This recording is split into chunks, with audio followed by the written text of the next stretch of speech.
بانو قدسیہ کہتی ہیں، خود سے محبت کریں اور خود کی پرواہ کریں، اپنے لیے سوچیں، اپنی ذات کے لیے فیصلے کرنا سیکھیں۔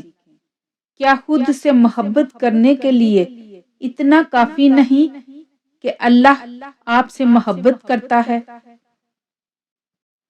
عاجزی پتے کی طرح ہوتی ہے، کبھی نہیں ڈوبتی۔ تکبر پہاڑ جتنا بھی ہو ڈوب جاتا ہے۔ بال سفید کرنے میں زندگی نکل جاتی ہے، کالے تو آدھے گھنٹے میں ہو جاتے ہیں۔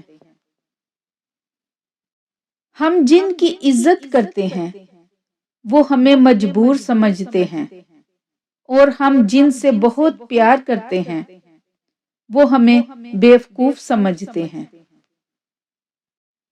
تعلق اور رشتے فرصت کے نہیں بلکہ عزت کے محتاج ہوتے ہیں۔ جتنی عزت دی جائے اتنے ہی گہرے ہوتے ہیں۔ آپ کتنے ٹوٹے ہوئے ہیں یہ کوئی بڑی بات نہیں، آپ نے خود کو کتنا سنبھالا ہوا ہے یہ بڑی بات ہے۔ جو شخص وقت سے پہلے عزت و شرف طلب کرے گا زندگی بھر ذلیل رہے گا۔ غصے کے وقت انسان کے اخلاق کا صحیح پتہ چلتا ہے۔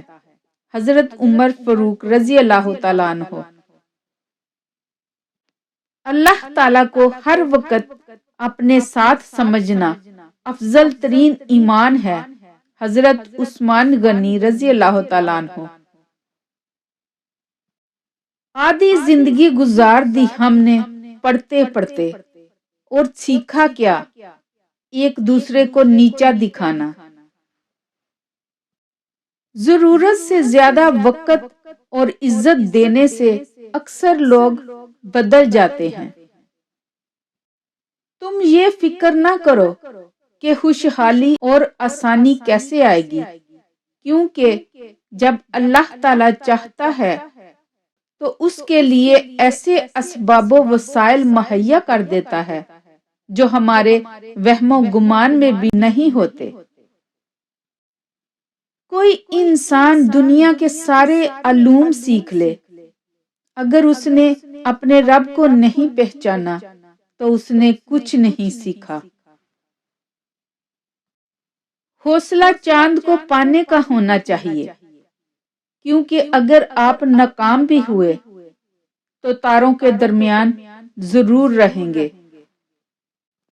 یہ سچ نہیں کہ لوگ بوڑھے ہو جاتے ہیں تو خواب نہیں دیکھتے، بلکہ سچ یہ ہے کہ جب وہ خواب دیکھنا چھوڑ دیتے ہیں تو بوڑھے ہو جاتے ہیں۔ ہم نفرتوں کے اس قدر عادی ہو چکے ہیں کہ محبتیں بانٹنے والے کو بھی شک کی نگاہ سے دیکھتے ہیں۔ سچے آدمی کی ایک خاص نشانی یہ بھی ہوتی ہے کہ اس کا لہجہ ذرا سخت اور تلخ ہوتا ہے۔ خود کو سب سے بہتر سمجھ لینا یہ ایک ایسی بیماری ہے جو انسان کو کسی قابل نہیں چھوڑتی۔ غریبوں کی ہائے اور فارغ لوگوں کی رائے کبھی نہیں لینی چاہیے۔ جب کسی کا وقت آپ سے قیمتی ہو جائے تو وہاں بھی آپ اپنا وقت، احساسات اور جذبات مت ضائع کریں۔ بانو قدسیہ کہتی ہیں، جب نظر انداز ہونا شروع ہو جائیں تو کنارہ کر لیں، کیونکہ وضاحتیں کبھی بھی آپ کا کھویا ہوا مقام واپس نہیں لا سکتی۔ ہاں، مگر خاموشی آپ کو مزید تذلیل سے ضرور بچا سکتی ہے۔ اگر کوئی شخص اٹھتے بیٹھتے سوتے جاگتے آپ کے ذہن میں مسلسل موجود رہتا ہے تو اس کا مطلب ہے یا تو اس شخص نے آپ کو حد سے زیادہ درد دیا ہے یا پھر آپ ایک طرفہ محبت میں مبتلا ہو۔